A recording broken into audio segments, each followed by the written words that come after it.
For starters, what is your full name? Carl Sosna, S-O-S-N-A. And when and where were you born? Philadelphia, November 1920. And what were you doing before the war? I was working for Western Electric Company in telephone central office equipment. All right. And were you married or single when you joined the military? I was single.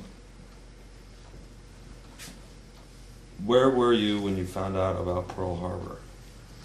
It was my wife's, well, later she was my wife, but it was my girlfriend's 21st birthday party on December 7th, 1941.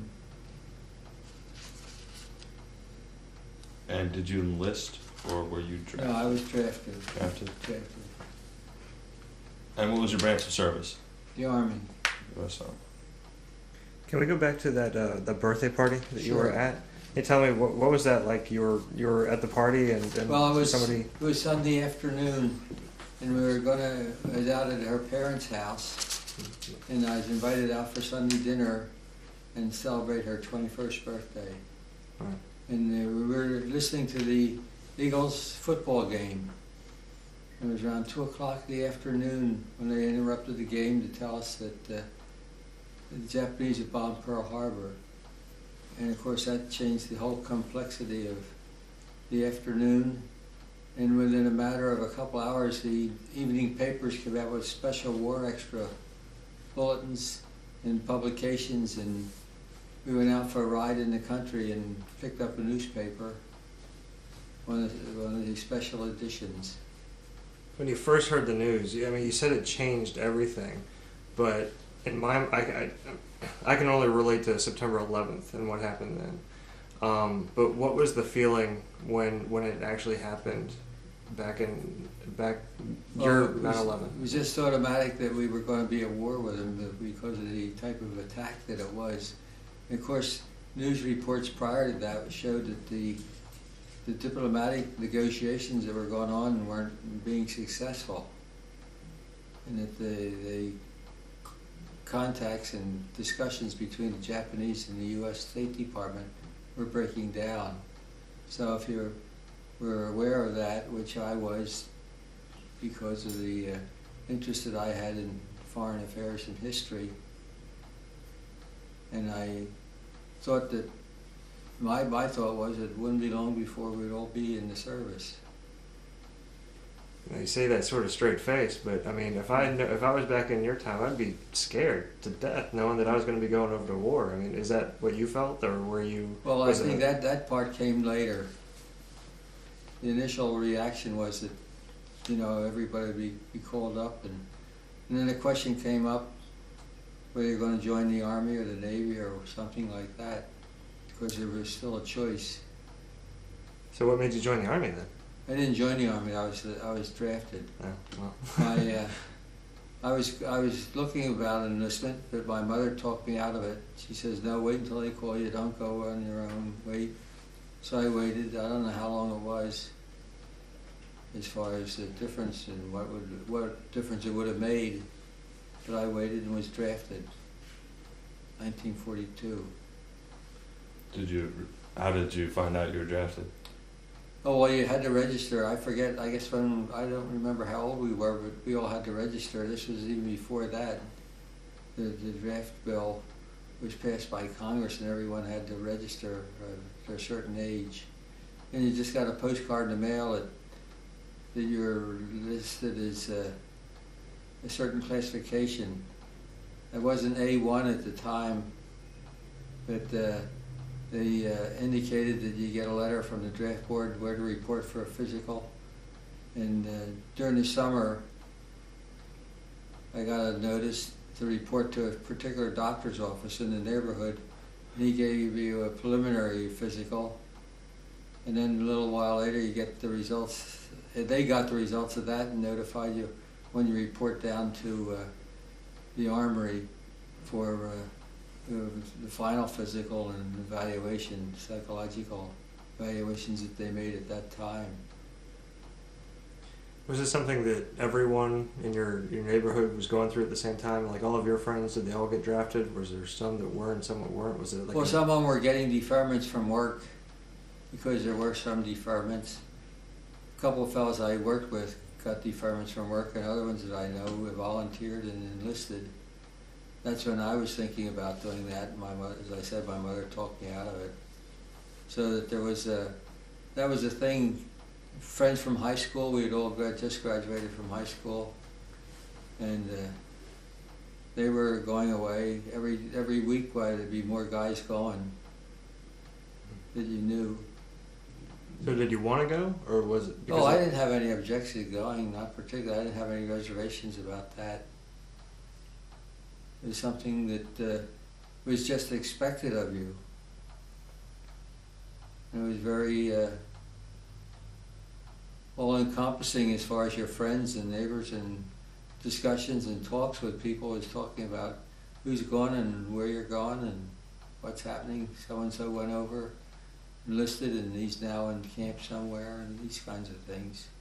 It was just normal to be expected at that time.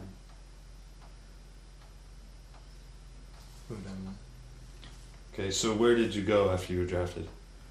Well, after I passed the physical at the Armory, we were sworn in the reserves at that time, and then we got a notice from the draft board when to report. In the end of September, I was to report to the draft board, and the rest of the fellows that were being drafted at that time reported in, and then we were sent down to the railroad station in Philadelphia to get on a train at a certain time, and we're taken to New Cumberland, Pennsylvania, which was a reception station out near Harrisburg. So that's when I actually reported into the Army. And you in process and... Yeah, they issued uniforms and shots and psychological evaluations and interviews as far as your background was concerned, where you worked and what you did and those kinds of things. Then we were there, I was there about a week, and every couple hours while groups were being called out and being assigned to certain groups that were being leaving for various places in the country for basic training. And the group I was assigned to, we ended up down in Texas, San Antonio, Texas, for training. So you did basic training in... At Camp Bullis, Texas, which was part of Fort Sam Houston, outside San Antonio. And that's where we were assigned to the 2nd Infantry Division, and we started receiving our basic training there. More shots, of course. And groups kept arriving. It lasted over a period of several days. Groups of men from Virginia. I remember there was a bunch of Virginians arrived after we did. And then our basic training started then. And can you describe basic training a little bit? Well, the primary thing was, of course, close order drill and manual of arms, and then we started with our rifle range, marksmanship. Before that, of course, you had to learn the disassembly and reassembly of your weapons. Everyone was issued an M1 rifle, so we had that field stripping and all the work with a rifle at that time. Then dry runs out on the rifle range. And that was pretty much, oh, and of course close order drill and marches, well, not marches so much as hikes, conditioning hikes as they called them. In the heat of the summer, and it was still pretty hot down there, I remember, in October in San Antonio. We were out in the field. Ranges coming with the girls. Sergeants that were instructors came from the division itself. So they were a lot of fun. Yeah, they, some of them were very good, and other ones, you know, the normal individuals with not having all the same type of training. But we had units from that were from the engineers and the artillery and the infantry,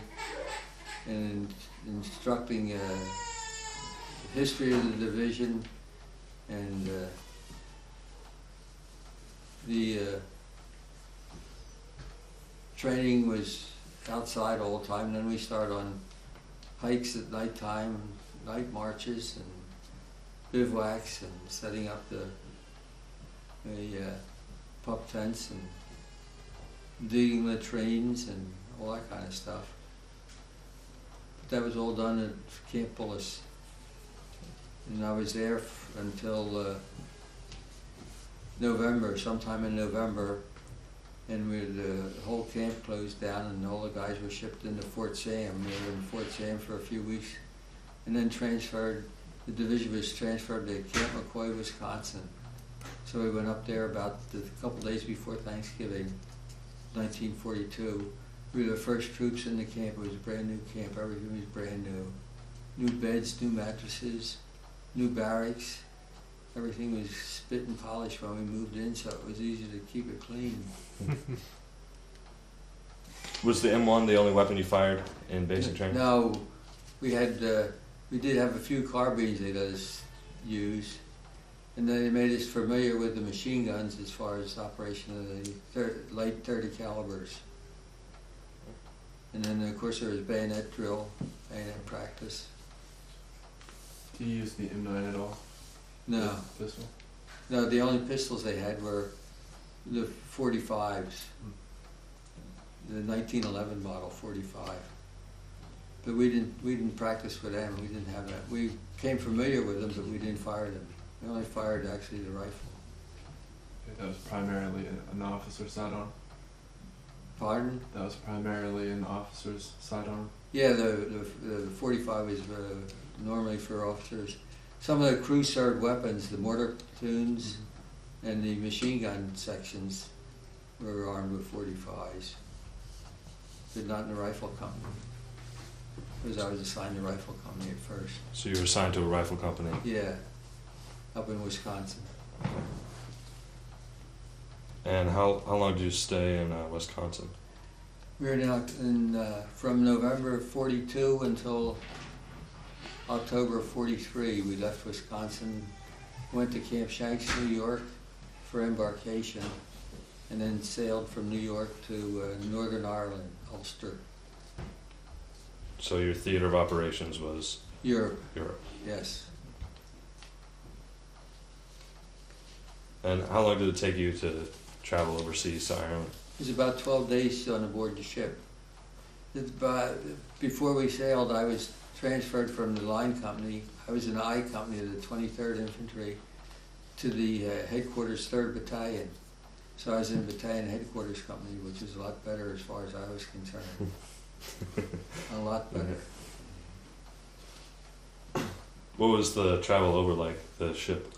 Ship was it was originally a cruise ship that sailed normally from New York to Cuba. It was taken over by the Army as the Army transport ship Thomas Barry, and the whole regiment was on board the one ship. It was about 4,500 troops on board, and there weren't enough bunks for everyone. So one night you slept in a bunk, and the next night you were up on deck outside, sleeping on the outside on the decks of the ship. In October. In October, going across the North Atlantic, it was pretty chilly. And the overcoats didn't give you much padding when you laid on that deck.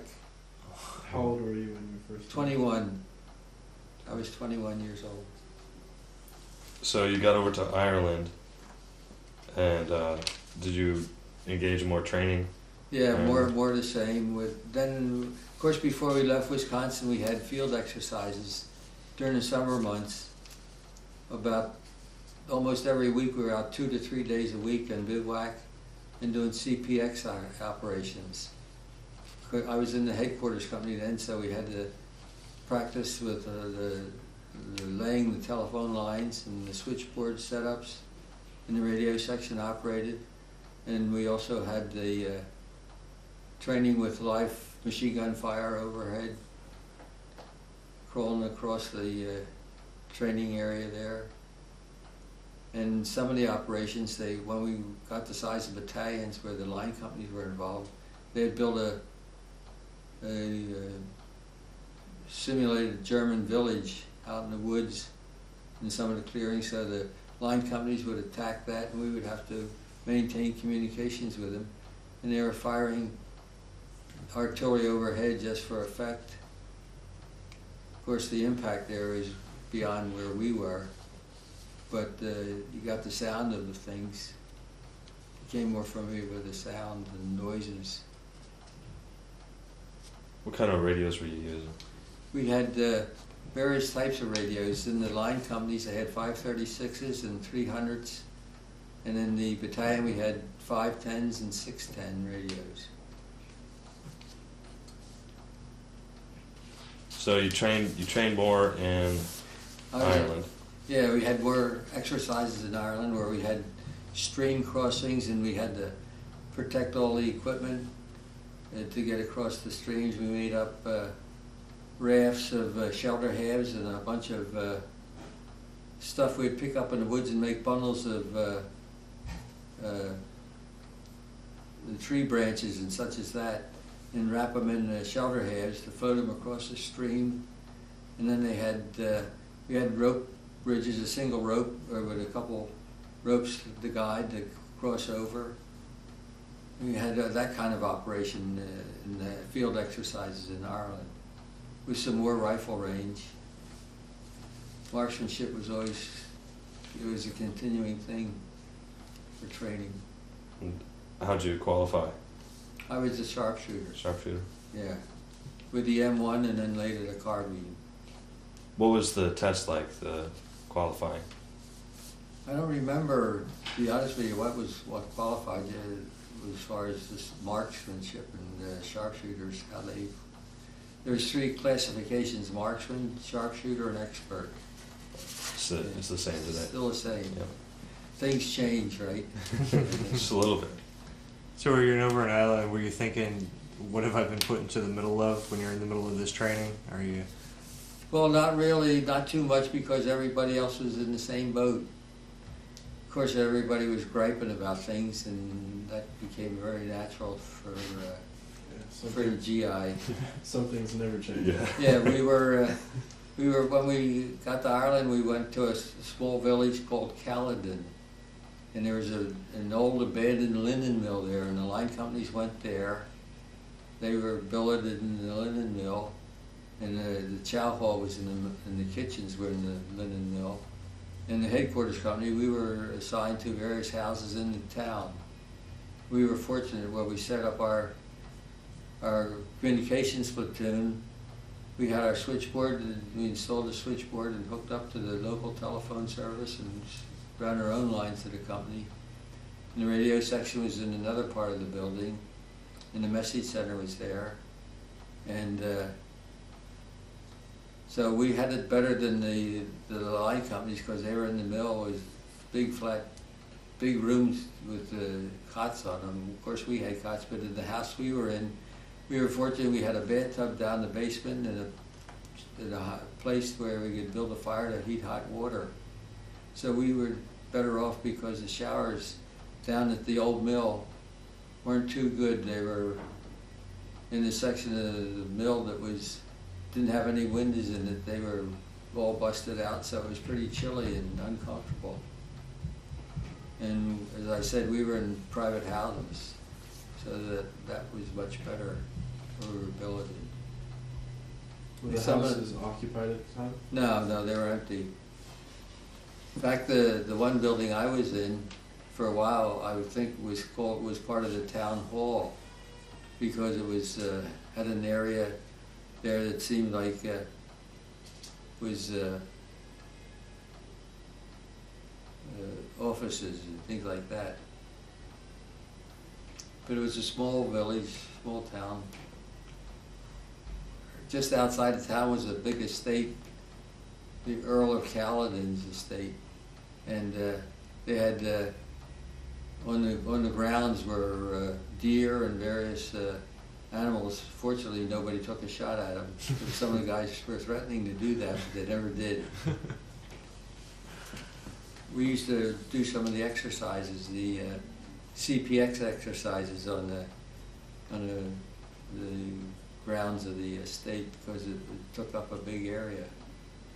I guess he was well compensated for the fact that the GIs were chewing up his ground and digging holes and whatever.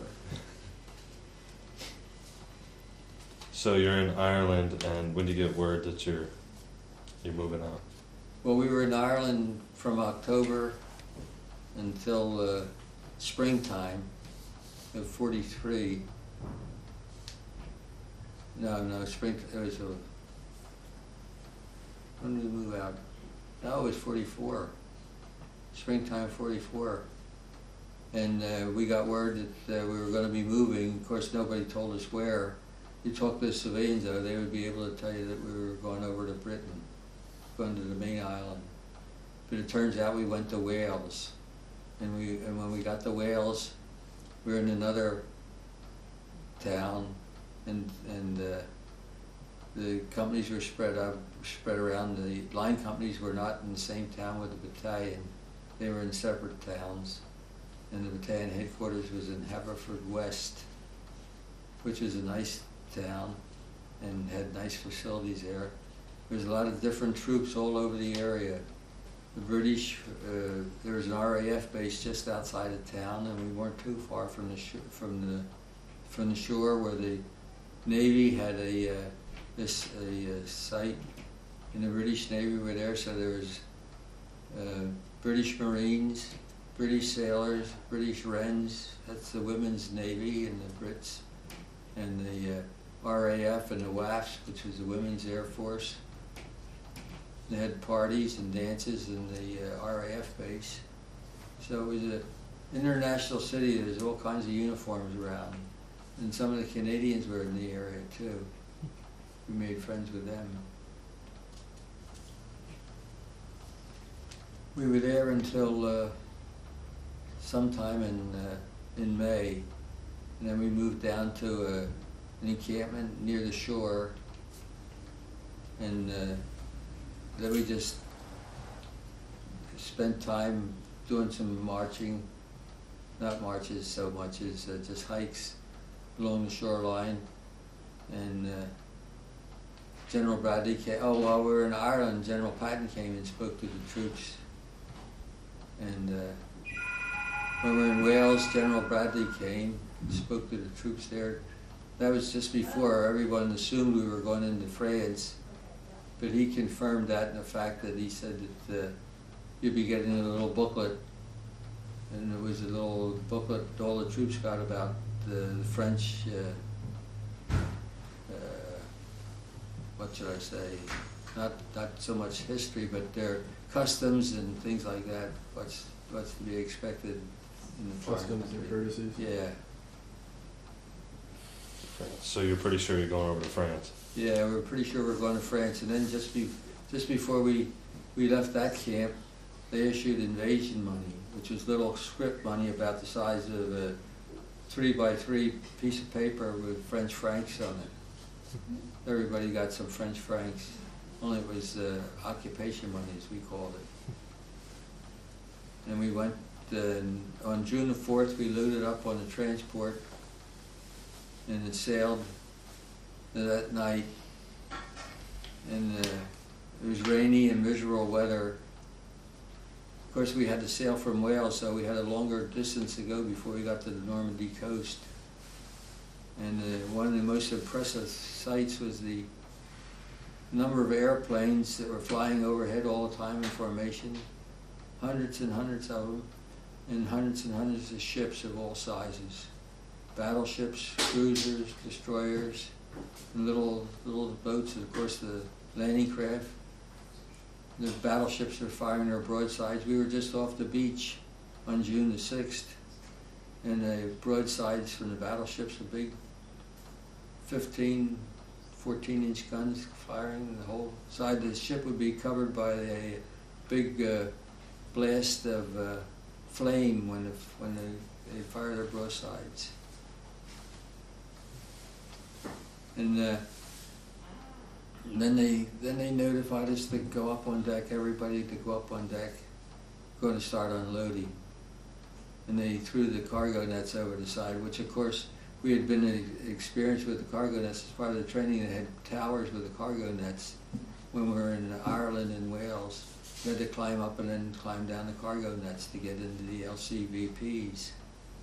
Except that the first ship that came next to the one I was on was an LCI, and we had to go down the nets and get in the LCI, and they couldn't land us from that because both ramps one of them was shut off, the coxswain said, and the other one was damaged, it was jammed, so they couldn't lower the ramps on the sides of the ship to go down on the LCIs. So you're already taking fire at this So time. we took a LCVP, they pulled out those up close to the LCI, and then we went from the LCI into the LCVP.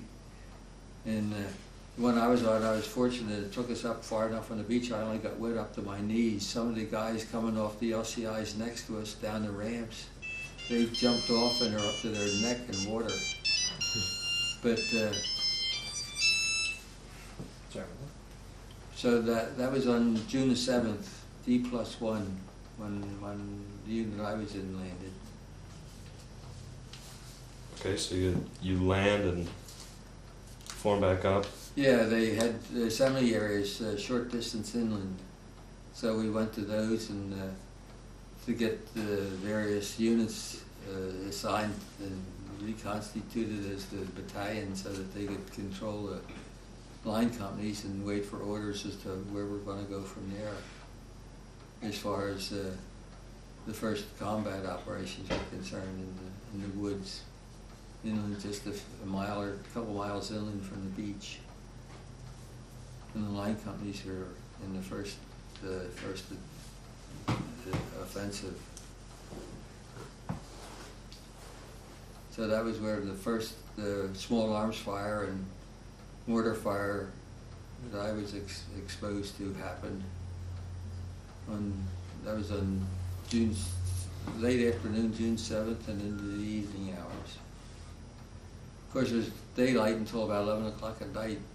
We worked on double British summertime at the time of the invasion, where we have daylight saving, moved the clocks up 1 hour. Well, over there they moved them up 2 hours. So when we were in Wales, we were playing softball games about 11 o'clock at night. It was still so light. And of course you're so far north that the nights are short and the days are longer when the further north you go. And they made for long days of operations in Europe. Can you describe a little more of the situation in Normandy when you landed? Well, the beaches were cleared, although there's a lot of debris and knocked out vehicles, and I didn't see any bodies on the beach itself, but they were assembling, and they had some German prisoners digging the temporary cemetery up on the bluffs where they were burying some troops when we went by. But there's a lot of vehicles and LCIs that were damaged and grounded, and the engineers were there clearing the way beach obstacles so more ships could come in with supplies and reinforcements. In fact, what they did, they formed a breakwater where they took some old ships, they lined them up a couple hundred yards off the beach and scuttled them and formed a breakwater. These sunken ships just settled down right next to each other in a line, and that was the breakwater to help ease off the effect of the tides and all coming in on the beach. And then the mulberries, the temporary harbors that were built, these big concrete temporary harbors, mulberries they were called, were built in England. They were towing them over and getting them in place to establish a port so all the supply vehicles could come into them and get off the boats, the tank LCTs and LSTs. So there's all kinds of activity on the beach.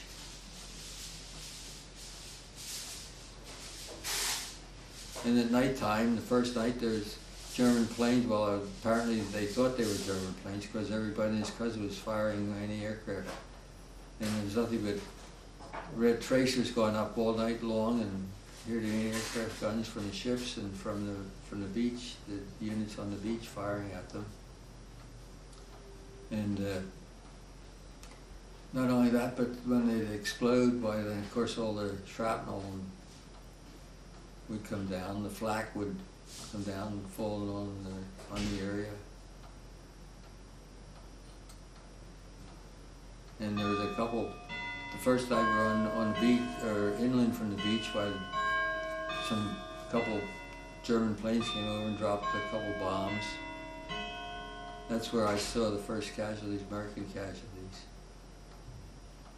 They were very, very quick on cleaning up the beach on D+1, getting the bodies out of the way. The Germans, they left laying for a while.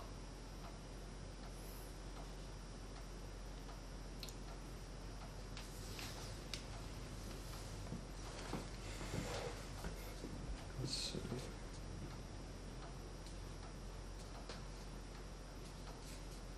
Were you getting enough sleep? That's one of the questions here. It all depends where we were and what we were doing at the time. At the time, of course, I was assigned to the wire section of the battalion headquarters company, and we had to keep the service, maintain the wire lines out to the line companies when we were on the line. And they would get knocked out every so often, and at nighttime we'd have to go out to repair them, and also man the switchboard 24 hours a day. So you got to sleep maybe 2 or 3 hours at a time, and it depends on what the situation was, how active the operations were as far as the line companies were concerned, because that was what controlled everything.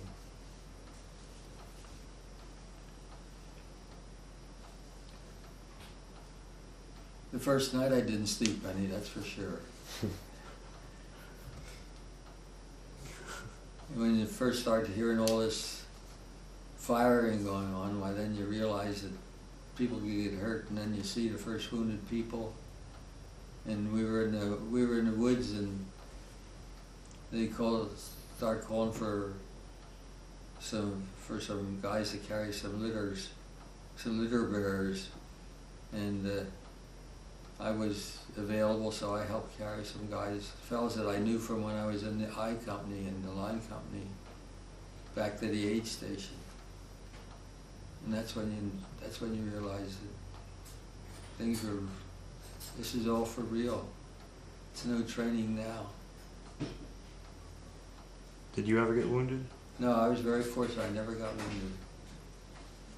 I thought I was at several times because the artillery would come in. When we were dug in along hedgerows, some artillery and mortar rounds would land just on the other side of the hedgerow that I was in. But I was very fortunate. I had good friends in the company that got wounded, several of them, some close calls. And some of my friends were killed. In fact, one of the men in the company was 40 years old, and he was killed on his 40th birthday. That was later at the time of the Bulge, when the Germans attacked in the winter. He was killed the first day.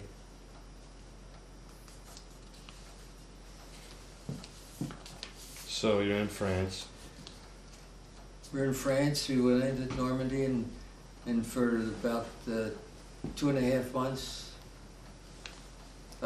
months, we were relieved and sent out to the Brest Peninsula to help clear that out toward the submarine pens and clear that part of France.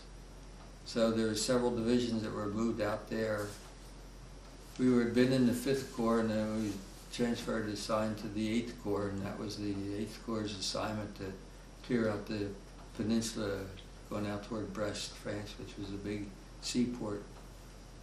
And that was captured in September. And then we were there a couple days after the surrender, and then they issued the winter overcoats and no galoshes yet, but just no winter overcoats. And we were put on 40 and 8s. That's the French freight cars. 40 and 8s they were called. The same as they were in World War I, where they were built to carry 40 men or 8 horses. So we were on 40 and 8, and we traveled across France up into, let's see, we got off at, we were in Belgium, I guess it was, and got on trucks and went up into the border between Belgium and Germany, and took over some positions of the, I think it was the 28th Division that we took over positions right along the border of Germany and Belgium, where the West Wall fortifications were. And we were there from September, or October, beginning of October, until the middle of December, when we were loaded up on trucks and went up north, and the division was assigned to capture some of the Roer River dams. And that's when the Germans launched their counteroffensive in December of 1944, the Ardennes, Battle of the Bulge. And when we were on the line before that, the 106th Division came in and took over our positions. And they were the ones that suffered so many casualties and prisoners. I think 2 regiments of the 106 surrendered the way they were surrounded. And they were only in the line a few days, so they were really green troops. Of course, it was supposed to be a quiet front, but the division coverage was about close to 30 miles of delivering division coverage for the front lines. And that's too much ground to cover. So you guys just dug in? Yeah, we were just digging in Foxholes? foxholes in the snow, and then it started to snow and got colder and miserable. The Germans came, and they attacked first the 99th Division, which was just to our left. And then they came into our area, and we were in the woods in Belgium, along a fire break. Had our switchboards dug in there, and the radio section across the other side of the fire break. And these troops from the 99th start retreating back through our lines, and they were hit very heavy with artillery. Of course, we got a lot of artillery fire. And suffered casualties with the artillery fire from the Germans. And then later in the afternoon, while coming down the fire break, was this big German tank. We got word to get out of there, so we piled up our equipment on the Jeep, and the Jeep was driving down the fire break to get to the road, and he ran into a snowdrift and got stuck. So we threw a thermite grenade in the Jeep to blow up all the damage, and so they couldn't use the Jeep, and hightailed it out of there. And during the night, I was separated from my company. There was a part of the wire section. There was about 5 of us. We were separated from the company, and then we wandered into some units of the 38th Infantry, which is one of the other regiments of our division, because they had been in the attack and had to stop the attack and withdraw because of the advance of the Germans. Everyone was surprised at the fact that they had so much activity. They were so strongly aggressive, because normally everything was in a quiet area in that section of the front lines. And then after a couple days, we started reassembling the battalion, and we were in defensive positions, and by Christmas we were in a little Belgian village, and things were getting well organized. The defense came, and then I saw some troops from the 9th Infantry Division and the 1st Infantry Division, and I said to the fellows I was with, I said, well, things will get better now because they're good outfits. They're experienced troops like our own division, and that's what held the north shoulder of the invasion on the German offensive. They held the shoulder of the north so they couldn't expand any. And there was units down further south that did the same thing on the southern shoulder. Was your unit getting any replacements? Oh yeah, we got a lot of replacements, continually getting replacements. In fact, when we went to Wales, we moved into the town of Haverfordwest, as I said, and there we picked up people from the 28th Division. The 28th had been in town before we were, and the fact that we were going to be going in early in the invasion, they were going to give us overstrength. So the 28th Division started leaving some of their troops behind. I don't know where they were going, but we picked up about 6 or 8 replacements for the wire section. The radio section got some, the message center, and the line companies got extra people too. So we were about 120, 125% strength when we went into Normandy. How'd they treat the new guys? Pretty well. They did their job. At first they felt strange. Of course they were reluctant about leaving the unit that they had trained with. But they fitted in, and in fact very good friends of mine were ones that we picked up as overstrength, as we called it.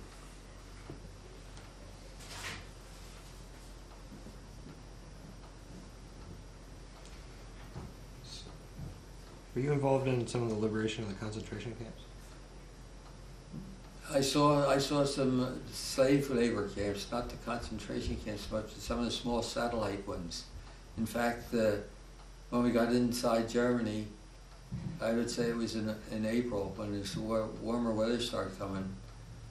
In a couple days, got this terrible stench. We didn't know where it was from, and then we finally found out it was a slave labor camp nearby, and where they had the displaced persons working as slave laborers in the manufacturing. We got over toward Leipzig, there was a big refineries, and they had the synthetic oil plants there, where they were making gasoline and various petroleum products out of coal, and they used a lot of slave labor there. So I did see some of the parts of the camp, but none of the ones where they actually exterminated them. These were all slave laborers. They were smaller camps, satellite camps that they had from the main concentration camps. What condition were those people in that you met up with?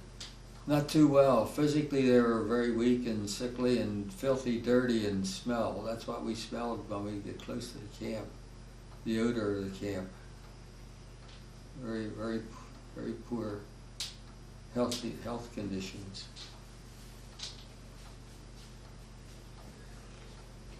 What were your feelings towards the Germans at the time of the war? Well, I remember some of the guys getting pretty upset at them, and we didn't have any concern for them particularly. As I know, one time I remember one sunken road where when we had broken out of Normandy in the breakthrough, and the sunken road was just littered with wrecked vehicles and killed dead horses, and a lot of German casualties the bodies laying in the sunken road. And the Graves registration team came along, and one of the guys called out, "Well, you got any stiffs in here?" And I said, "No, there's just a bunch of Krauts." He said, "Oh, we'll leave them, we'll get them later." But they were coming looking for American bodies to pick up. But when they were clearing out the rest of the area, then they came back and took care of the Germans to get them out of the way. But as far as Germany itself is concerned, I think a lot of the American soldiers felt that it was more like home as far as the German houses were concerned and the facilities that they had. In France, the animals lived in the part of the houses were built with a little barn attached to them sometimes, with the animals living in the barn. Of course, they had the smell and the flies and everything like that. Where the Germans had more normal conditions, their standard of living was higher, I'll put it that way. Very much so. Of course, when we got into Germany, toward the end, you weren't supposed to fraternize with anyone, and then not even supposed to talk to any of the Germans. But I'll tell you a funny story about that. One day I was on a billeting detail coming into Leipzig, Germany, a billeting detail. We'd send fellows from the various sections of the company to go out, along with an officer and an interpreter, and pick out buildings in the next town where you're going to locate the wire section, the radio section, the headquarters, the medics, these kinds of things. So we're in this one house, and the interpreter tells this woman that she has 5 minutes to get out of the house, and anything she can carry she can take with her. So she looks around, and she says something to him, and the officer wanted to know what she said, and the interpreter said she wanted to know what the rank of the officer was. So he told her it was a captain, and she said, well, you have to get someone higher. My husband's a major in the German army, and I need someone of higher rank. Order me out of my house. Needless to say, she got out in a couple of minutes.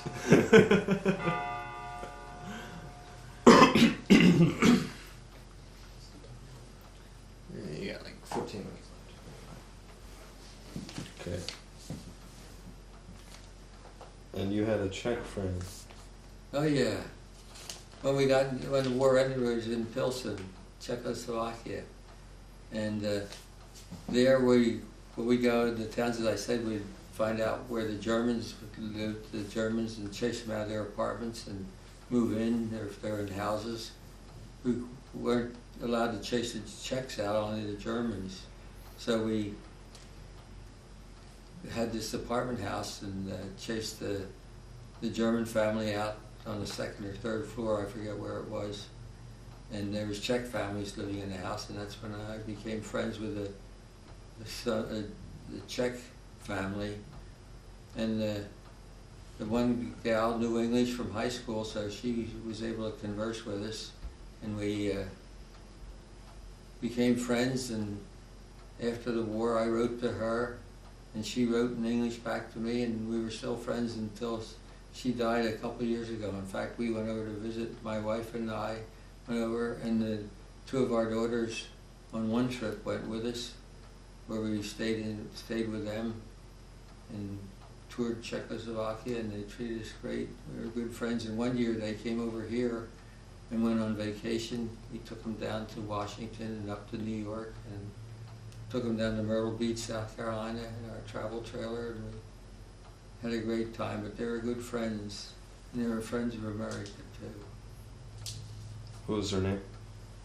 It was Vera and George Fiedler, same as the fellow that used to conduct the Boston Pops, Fiedler. And where were you on VE Day? We were in Pilsen in Czechoslovakia, and there all kinds of celebrations going on, but the local Czech people were upset because we weren't going on to free Prague. We had to stop between Prague and Pilsen and set up a checkpoints on the railroad and on the highways, because the Russians were only supposed to come so far and we were only supposed to go so far. But the Czech people wanted the American Army to continue on to Prague because there were still Germans in Prague, but we weren't allowed to do that. So that was where all the political things started, as far as the Russians and the Americans and the Brits were concerned. And were you guys gearing up to go to Japan, to go over the Pacific side? Well, we were sweating out the points. They came out with a point system. You need 85 points to be discharged. How many points? And you got points for every month you're in the service, you got a point, and every month you're overseas, you got a point. And if you're married and had children, you got points. And if you had certain decorations, you got points. And but you need 85 to get out. I had 84. So needless to say, I didn't get out at that time, but they started separating the units, and our high point people were transferred to a different unit, and we got low point people from that unit in to fill us out because we were being redeployed to the Pacific. We left France on July 13th, 1945, We got into New York, I think it was a week later, and went to Camp Kilmer. They fed us steak, first steak we had in years, and plenty of milk. And then up to Indian Town Gap where everyone was given a 30-day leave. And I came home and got married. Got home on a Monday night, got married Saturday, and that was it. And then that was in July. And after 30 days, I reported back to Camp Swift, Texas, which is near Austin.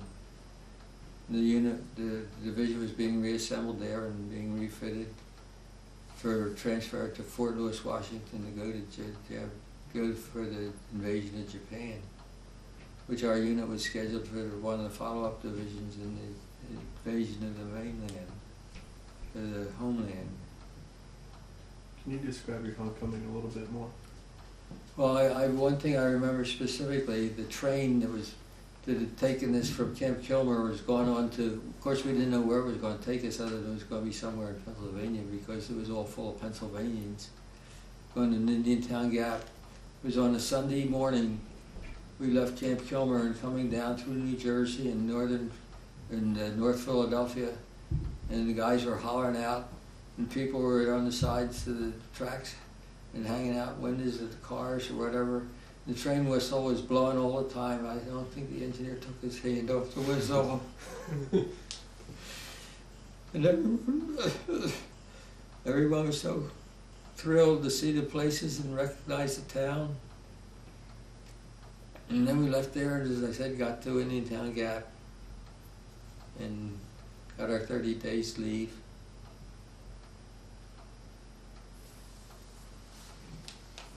But it was a thrilling situation to get home. Just to arrive in New York Harbor and see the fireboats shooting their water up and the celebrations there. They had the bands out playing and people on the pier waving and cheering and big signs up.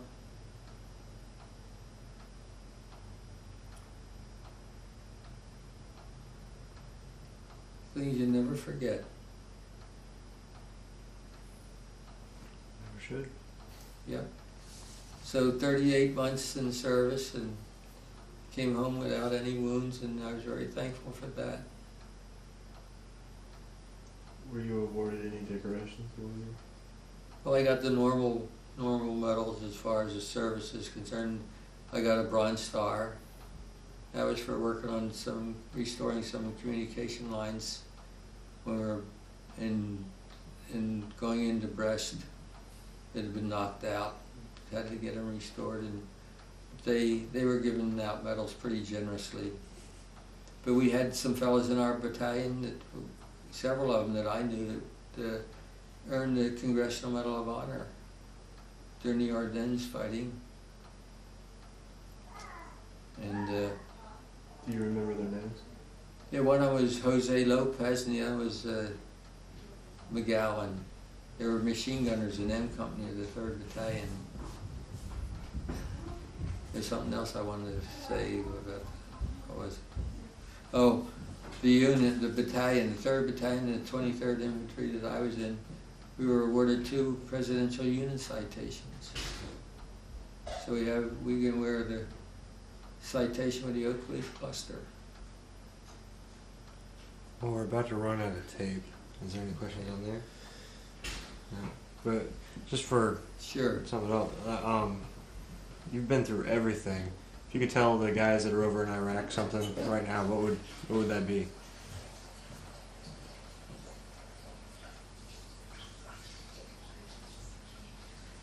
I'm trying to think.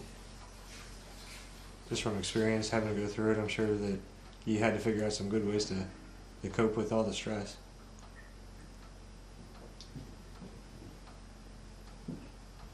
I never thought about that before.